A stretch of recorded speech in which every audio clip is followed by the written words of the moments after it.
Okay, so this is a great exercise to increase that anterior torque on the knee.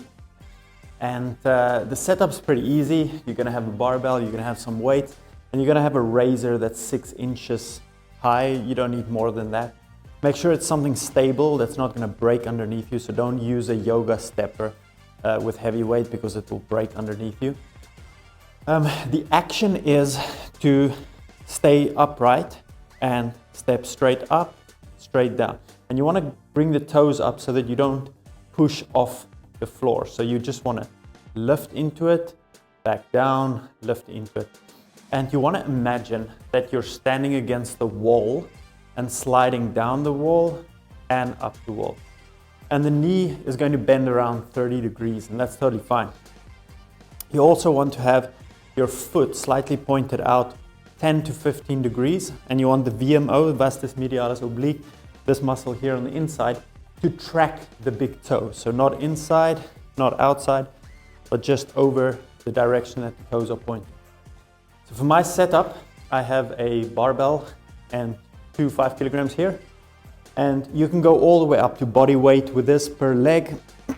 It totally depends on what you want to use it for and in which sport you want to use it for. But starting at relatively higher rep ranges with lower weight is advisable, and then progressively adapt it to whatever sport you're going to be doing. Okay, so I'm gonna rack the barbell on my back, step back onto my box, have the weight in the middle of the foot, and slide down the wall, back up, slide down the wall, back up. We do 2 more. Then we do the other side, slide down the wall, back up.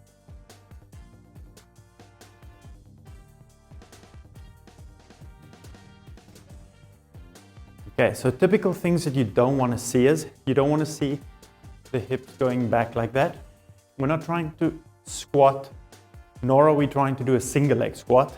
We're trying to increase as much torque in the front of the knee as possible.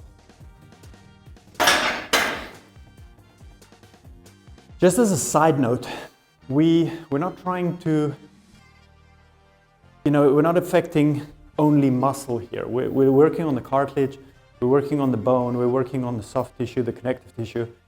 So there's a lot that goes into this for adaptation, not just muscularly.